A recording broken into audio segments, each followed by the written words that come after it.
deməli bir dənə vacib məqamı demək istəyirəm. Bu yəqin bütün dinləyicilərə maraqlı olar. Ceyhun, hərdən olub səndə, nətər olubsa, deməli ümumiyyətlə mən nə məsləhət görürəm? Baş yolda gedəndə ikinci dərəcə, məsələn Heydər Əliyev prospektinin şəhərə tərəf gedirsiniz, ikinci dərəcəli yoldasınız, amma baş yoldasınız. Bəli. Və sağdan maşınlar çıxırlar.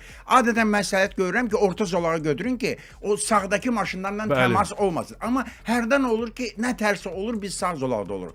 Ceyhun, belə şey olubmu ki, deməli, sən yol vermək istəmirsən bir nəfərə, qorxmusan verməyə. Niyə? Birinə yol verəndə 15-i birdən girir. Bəli, bəli, Olub, bu da var. olmayıb. Sui-istifadələr, Ay, bəli, dərhal olan İndi- vəziyyətə görə, bəli. Hörmətli dinləyicilər, diqqətlə qulaq asın. Əslində xaricdə necədir? Xaricdə bir maşını buraxırsınız, sonra gedirsiniz. Bizdə alınmır. Niyə görə?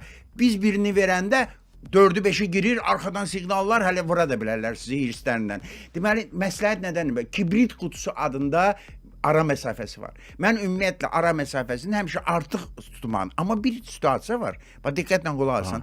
Yaxınlaşırsınız, sağ zolaqdasınız. Sağdan maşın nəinki burnunu çıxardıb. Maşın dırnaq içində bədəninin yarısı yoldadır. Sənin yolundadır da. Sən gərək ya maşını əyib keçəsən, ya neynəyəsən. Sən onun adətən dayanmaqdan qorxur insanlar və sürürlər, əyirlər maşının yanından keçirlər. Məsləhət nədən ibarətdir? Bir maşını həmişə buraxın. Bir maşını buraxın. Amma Ehtiyat. nətər eləyək ki, o birlər girməsinlər.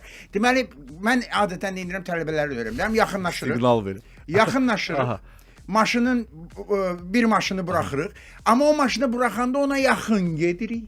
Və o dönəndə ondan 10-15 santimetrlik məsafə saxlayırıq. Ondan sonrakılar girə bilmirlər. Həm bir nəfəri buraxırıq, Avropadakı digərlərinə, kimi. bəli. Amma məsafəni deməli kibrit qutusu adlanır da o ara məsafəsi. 15 santimetr, 20 santimetr saxlayanda o birlər istəyir girmək, amma girə bilmirlər. Hə, əslində sən bir nəfərə yol verməklə özün üçün də yol, Özün üçün də niyə yol görə? artıq Çünki bəli adətən təyin bu məsələdə edirsən. verim. Bir nəfərə yol vermək nəyə görə lazımdır? Həm mədəniyyət üçün yaxşıdır ki, bir maşını xaricdəki kimi buraxırıq, amma ondan vacib odur ki, o birinci ən əsas bizi kim vura bilər? Birinci maşın. Niyə? Bəli. Bezdim sindromu var.